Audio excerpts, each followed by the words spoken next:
کتاب جیسی تم کتاب نہیں لا سکتے، میرا کلام جیسا تم کلام نہیں لا سکتے۔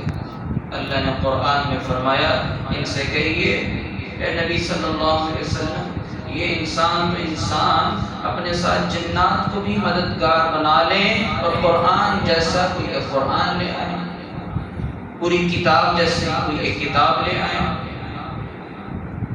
اللہ تعالیٰ نے اس چیلنج کو مزید مختصر کیا، ام یقولون افترا قل فأتوا بعشر سور مثلہ، یہ اس جیسی ایک کتاب تو کیا اس جیسی 10 سورتیں لے آئے۔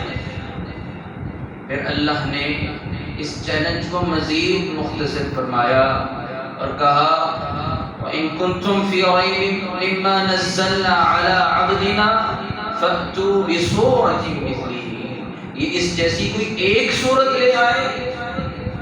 اللہ تعالیٰ نے اس چیلنج کو اور مختصر فرمایا اور کہا فَلْيَأْتُوا بِحَدِيثٍ مِّثْلِهِ إِن كَانُوا صَادِقِينَ، اگر یہ لوگ اس بات میں سچے ہیں کہ نعوذ باللہ من ذلک کہ رسول اللہ صلی اللہ علیہ وسلم نے اپنی طرف سے اس کلام کو گھڑ لیا ہے، تو جائیں اس کتاب جیسی کوئی کتاب لے آئے، اس جیسی کوئی 10 صورتیں ہی لے آئے، اور اس جیسی ایک صورت کی اس کو ایک آیت لے آؤ۔ لیکن کوئی بھی اس جیسی کتاب تو کیا ایک آیت بھی نہیں لا سکتا۔ گویا جیسے اللہ نے اپنا تعارف کروایا لیس کمثلہ شیء، اللہ جیسا کوئی نہیں ہے، قل هو اللہ احد، وہ اپنی ذات صفات میں اکیلا، یکتا، یگانا، نرالا اور بالکل وکھرا قسم کا یونیک ہے، بالکل الگ تھلگ ہے، بالکل بے مثال ہے۔ بالکل ایسے ہی اللہ کا کلام بھی بے مثال ہے۔ اب ایسے کلام کے ساتھ جو جڑ جائے، اللہ نے قرآن میں، رسول صلی اللہ علیہ وسلم نے اپنی احادیث مبارکہ میں، اور تاریخ اس بات کا شاہد عدل ہے کہ جو قومیں اور جو شخص اس قرآن کے ساتھ جڑا ہے، اللہ نے ان کو عظمتیں، رفتیں، بلندیاں، عزتیں دنیا میں دے دی، اور آخرت کی عزتیں، آخرت کی بلندیاں اس کی تو کیا کہنے۔ اور اس کی بہترین مثال آپ کے سامنے صحابہ کرام کی ہے۔ پتہ ہے قرآن کے سینے سے لگانے سے پہلے صحابہ کرام کا کیا حال تھا۔ اللہ نے قرآن میں ان کا ماضی بیان کیا ہے، وَإِن كَانُوا مِن قَبْلُ لَفِي ضَلَالٍ مُبِينٍ، وہ گمراہ، وہ کھلی گمراہی میں تھے، جاہلیت کی تاریکیوں میں ٹھوکریں کھانے والے، در در گردن جھکانے والے۔ لیکن اللہ نے رسول اللہ کو جب دین اسلام قرآن دے کر بھیجا، اور انہوں نے قرآن کو سینے سے لگا کے اس کو سینے میں اتارا، اللہ اکبر، وہ 313 کا لشکر، پاؤں میں جوتی نہیں، ہاتھ میں تلوار نہیں، نہتے ایسی ابتر حالت، اور 40 سال کے تھوڑے قلیل عرصے میں اس دور کی سپر پاور قیصر و Kisra, Roman and Persian umpires, ان کے تختوں کو الٹا کے رکھ دیا۔ دنیا میں اللہ نے اتنی عزت ان کو دے دی، کیسے؟ اللہ کے کلام قرآن کو سینے کے ساتھ لگانے کی وجہ سے۔ اللہ کے رسول صلی اللہ علیہ وسلم نے بھی فرمایا ان اللہ یرفع بہذا الکتاب اقواما ویضع بہ آخرین، جو قرآن کے ساتھ جڑ جاتا ہے اللہ تعالیٰ اس کو رفتیں، بلندیاں اور عزتیں دیتا ہے، اور جو قرآن کو اپنی پیٹھ پیچھے دے مانتا ہے اللہ تعالیٰ اس کو دنیا میں ہی رسوا کر دیتا ہے۔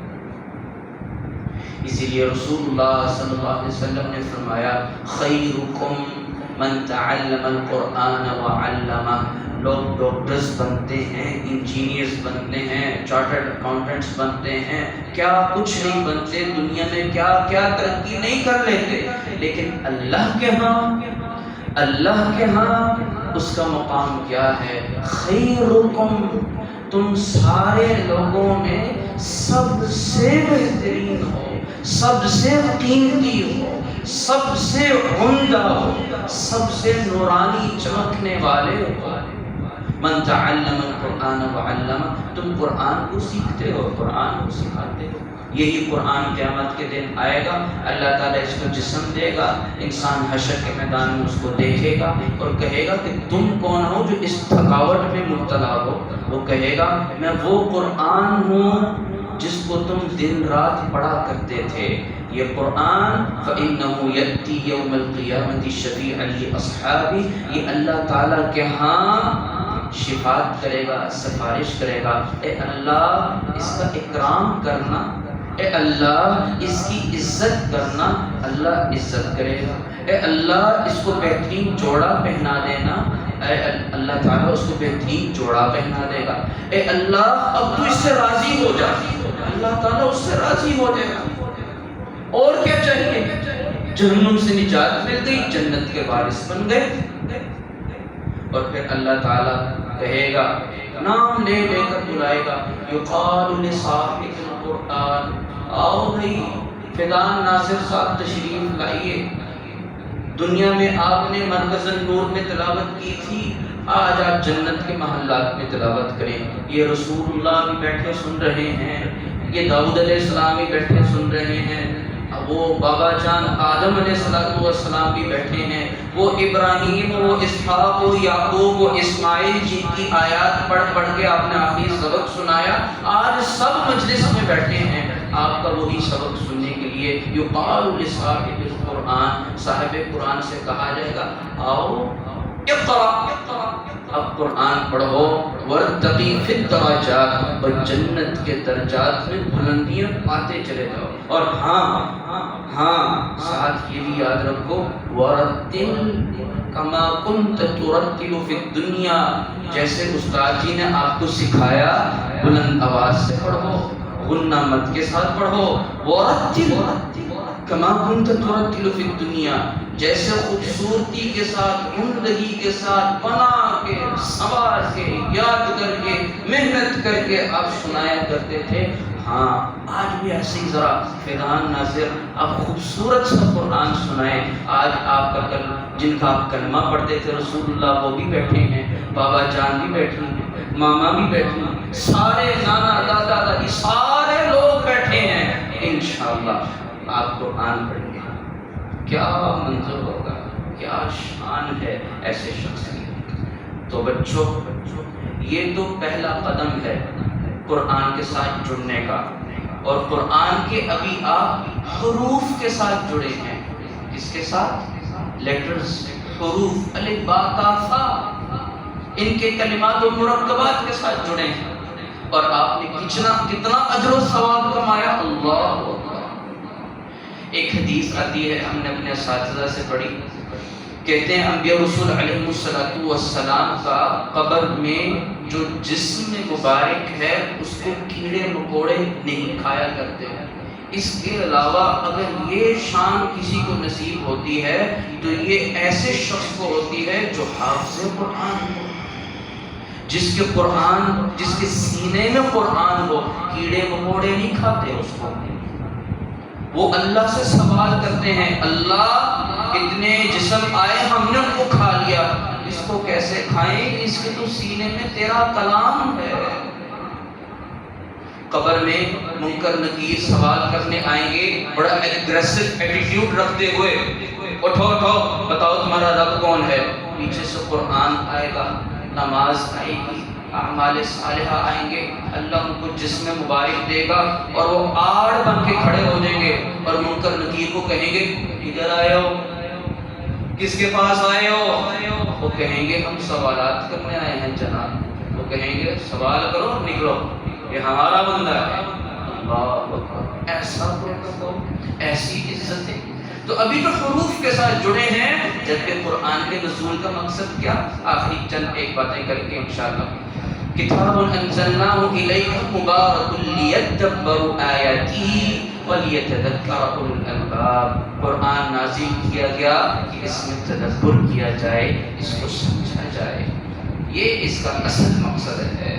انزل القرآن للتدبر فجعلوه للتلاوہ، امام حسن البصری رحمہ اللہ فرماتے ہیں قرآن سمجھنے کے لیے نازل کیا گیا تھا، لوگ صرف تلاوت ہی کرتے ہیں اس کی، تو ہدایت چاہیے، زندگی گزارنے کا رنگ ڈھنگ سلیقہ چاہیے، قرآن کو سمجھ کر پڑھیں۔ امام ابن تیمیہ رحمہ اللہ نے فرمایا ہے المطلوب من القرآن هو فهم معانی والعمل به۔ قرآن کے نزول کے مقاصد میں سے اصلی مقصد یہ ہے کہ اس کے حروف، ان کے الفاظ، ان کے گہرے معانی کو حاصل کیا جائے، اس کو سمجھا جائے اور اس پر عمل کر کے اپنی زندگیوں کو سنوارا جائے۔ تو اللہ تعالیٰ سے دعا ہے، اللہ تعالیٰ بچے کے والدین کو، بچے پر جو کی گئی محنتیں ان کے اساتذہ کی طرف سے ہیں، اللہ تبارک و تعالیٰ سب کی نیکیوں کو اپنی بارگاہ میں قبول و منظور فرمائے۔ اللہ تبارک و تعالیٰ سب کے جنت میں درجات بلند فرمائے۔